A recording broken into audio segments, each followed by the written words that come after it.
Senadora Claudia Ruiz Massieu Salinas hasta por 10 minutos, ya que ocupará en su intervención el tiempo asignado para ambas rondas.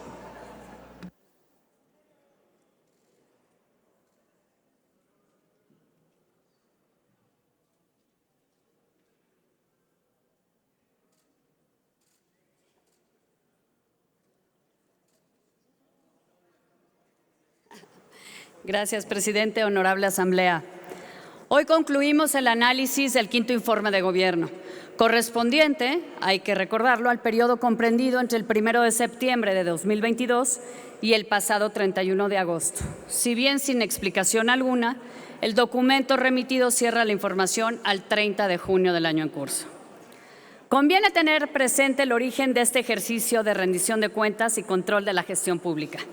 Dar espacio al Ejecutivo en la representación popular plural de la nación y abrir la deliberación de sus resultados desde el diverso mosaico del pensamiento político de nuestra República. Hay dos quiebres que han tendido a disminuir este ejercicio.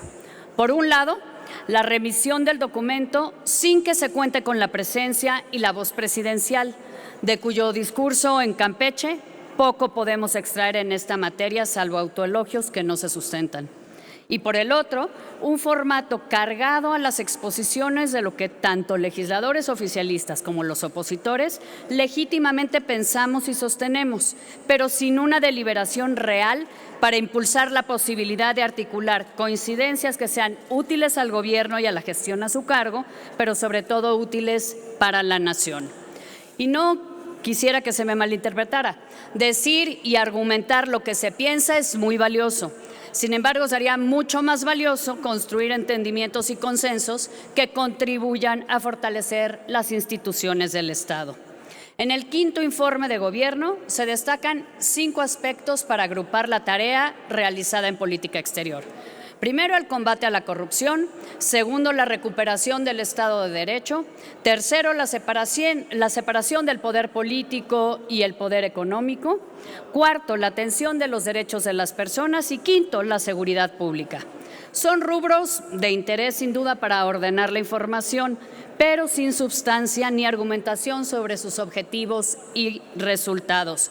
Como dice Hamlet en la obra de Shakespeare, palabras, palabras, palabras y nada más. Palabras sobre el combate a la corrupción que contrastan con realidades como la escandalosa asignación directa de 8 de cada 10 contratos de adquisiciones y obra pública, o con el infame latrocinio en Segalmex, frente al cual se opta por exculpar con base en la combinación de un funcionario supuestamente ingenuo y unos perversos que defraudaron la confianza que se les depositó. Así le quieren dar la vuelta a un pozo de venalidad, corrupción e impunidad. Palabras huecas sobre la recuperación del Estado de Derecho, que son desmentidas por una realidad que evidencia que el atropello y el abandono del Estado de Derecho es quizá uno de los saldos más peligrosos y lamentables de este lustro, cuando quien está sujeto por definición al orden jurídico afirma que no me vengan con que la ley es la ley, para apartarse de sus mandatos, entonces rigen el autoritarismo y la arbitrariedad. Palabras ignorantes y ciegas sobre la separación del poder económico del poder político. Porque pretender que el poder político estaba sometido a los agentes económicos es desconocer tanto el sistema de libertades de nuestra Constitución como la rectoría del Estado en la economía. Y quien afirma que en este sexenio los intereses económicos están desvinculados de la política no ve a los favoritos de las obras y asignaciones de esta administración. Las previsiones sobre las áreas exclusivas de competencia estatal y las actividades económicas de los sectores privado y social son nítidas en la Constitución. Basta con aplicarlas para que el poder económico cumpla su función en armonía con la conducción política de la nación. Palabras que también ofenden, porque uno de los grandes rezagos de este momento mexicano es la falta de actuación gubernamental o su incompetencia para garantizar los derechos reconocidos a las personas. Padecemos una epidemia nacional de desapariciones, un despliegue de violencia física y psicológica en contra de las mujeres y la constante vulneración de derechos fundamentales como la justicia, la salud o la educación. Palabras que mienten, porque la llamada Estrategia Nacional de Seguridad es un rotundo fracaso. Las muertes, la violencia, las desapariciones en índices escandalosos e inéditos así lo demuestran. Porque a 4 años y medio de distancia no se ha podido establecer una institución policial federal civil cuya concepción y formación militares en franca violación a la Constitución la alejan de la seguridad ciudadana y de la auténtica rendición de cuentas.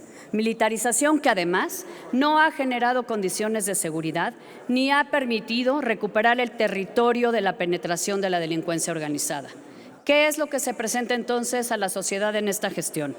Improvisación, distractores, propaganda sin sustento y una violación sistemática a la Constitución y a las leyes. Pero sobre todo, el rechazo al diálogo y en consecuencia la profundización de la polarización y la confrontación, la negación de la política y de la conducción política de la nación.